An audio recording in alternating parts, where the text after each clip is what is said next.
Simplify and express the result in power notation with positive exponent. देखिएगा कि जो हमारे पास क्वेश्चन है वो है कि -4 का पावर 5 डिवाइड बाय -4 का पावर 8, मतलब जो हमारे बेस हैं वो क्या है, सेम है, और जो इनके बीच में ऑपरेशन परफॉर्म हो रहा है वो हो रहा है डिवाइड का। तो हमें यहाँ पर फॉर्मूला अप्लाई करना है, a का power m divide by a का power n equal to a का पावर m माइनस n। ये आपको याद रखना होगा, और इसी की हेल्प से मैं यहाँ पर लिख दूंगा -4 का पावर 5 माइनस 8, यह आ जाएगा -4 के पावर में -3। देखिए जो ये आपके पास पावर है वो है माइनस यानी कि नेगेटिव की, तो वो आपको क्या करना होता है, वो पॉजिटिव करनी है। इसका मतलब जो बेस है उसको आपको रेसिप्रोकल करना होगा। मतलब मैं कुछ ऐसा लिख सकता हूँ 1 डिवाइड बाय -4 का पावर 3। बिल्कुल इसी तरह से अब हम नेक्स्ट क्वेश्चन को देखेंगे। यहाँ पर क्वेश्चन है 1 डिवाइड बाय 2 का पावर 3 स्क्वायर। मतलब मैं कुछ इसको इस तरह से लिख लूंगा कि 1 डिवाइड बाय 2 का पावर 3 है, तो यहाँ पर हम लिख सकते हैं 2 की पावर 3 मल्टीप्लाई बाय 2। उसका रीजन है कि यहाँ पे जो आपको आइडेंटिटी अप्लाई करनी है, a का power m to the power n is equal to होता है a का power m multiply by n। तो हम यहाँ पर लेंगे is equal to 1 divide by 2 का पावर 6। ये हमारे पास सेकंड पार्ट। अब थर्ड वन की तरफ मूव करते हैं, थर्ड पार्ट की। -3 का पावर 4 मल्टीप्लाई बाय 5/3 का पावर 4। तो देखिएगा कि मैंने यहाँ पर लिखा है -3 को -1 मल्टीप्लाई बाय 3, इसका पावर मैं यहाँ पर कर देता हूँ 4, मल्टीप्लाई बाय 5 डिवाइड बाय 3 का पावर कर देते हैं 4। और ये जो आप पार्ट देख रहे हैं यहाँ पे मैं इसको करूँगा -1 का पावर 4 मल्टीप्लाई बाय 3 का पावर 4। उसका रीज़न दे दीजिएगा कि जो आपके पास a मल्टीप्लाई बाय b का पावर m होगा, आप लिखेंगे a का power m multiply bye b का पावर m मल्टीप्लाई बाय 5 का पावर 4 डिवाइड बाय 3 का पावर 4। ये मैंने अलग अलग यहाँ पर कर दिया है। तो यह अभी मैं देखता हूँ कि -1 का पावर 4 है।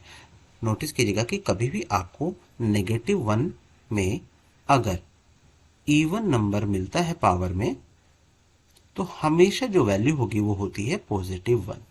अगर -1 का पावर जो होगा वो ओड नंबर में आपको मिलेगा, तो हमेशा आपको जो वैल्यू मिलेगा वो मिलेगा -1। ये आपको यहाँ पर ध्यान रखना है। तो देखिए यहाँ पर 4 क्या है, इवन नंबर है। दैट्स वाई मैं यहाँ पर क्या लिख दूंगा, +1, मतलब मैं यहाँ पर 1 लिख देता हूँ। मल्टीप्लाई बाय, देखिएगा इधर कि ये आपके पास बेस 3, मतलब मैं इसको कुछ ऐसे लिख सकता हूँ 3 का पावर 4 -4। क्यों? क्योंकि आपका ये डिवाइड में है, और मैं जानता हूं कि a का power m divide by a का पावर n आपका क्या होगा, a का पावर m माइनस n होगा। मतलब मैं यहाँ पर 4 -4 पावर में लिख सकता हूँ।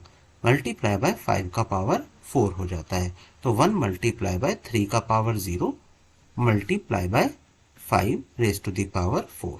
और किसी की भी अगर आप पावर की बात करेंगे, 0 अगर किसी की भी पावर 0 होगा तो हम क्या कहते हैं, उसको 1 बोला करते हैं। तो 1 मल्टीप्लाई बाय 1 मल्टीप्लाई बाय 5 का पावर 4, तो हमें रिजल्ट मिलेगा 5 रेज टू द पावर 4।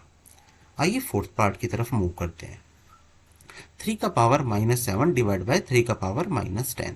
तो मैं यहाँ पर लूंगा, बेस आपके पास सेम है, तो 3 का पावर -7 -10 मल्टीप्लाई बाय 3 का पावर -5। अभी के केस में मैंने a का power m divide by a का power n is equal to a का पावर m माइनस n की हेल्प ली है।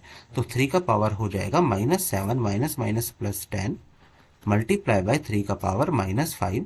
तो यहाँ हो जाता है 3 का पावर 10 - 7 इज 3 मल्टीप्लाई बाय 3 का पावर -5।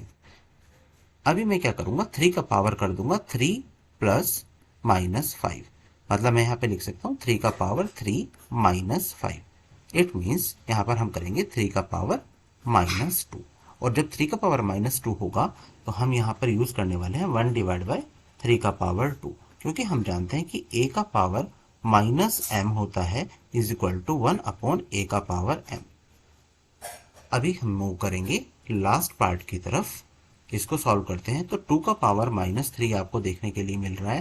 दैट्स मीन कि मैं यहाँ पर इसको लिख सकता हूँ 1 डिवाइड बाय 2 का पावर 3 और मल्टीप्लाई बाय -7 का पावर -3 है, तो इसको भी मैं ऐसा कुछ लिख लूंगा कि 1 डिवाइड बाय -7 का पावर 3। तो देखिएगा कि इस बार हमारे पास जो ये पावर्स हैं वो क्या है, सेम है, और जो बेस है वो क्या है, अलग अलग है। दैट्स मीन कि मैं यहाँ पे कुछ ऐसा लिख सकता हूँ कि 1 डिवाइड बाय 2 मल्टीप्लाई बाय -7 का पावर 3। इट मीन्स कि मैं यहाँ पे कुछ ऐसा लिखूंगा कि 1 डिवाइड बाय -14 का पावर 3।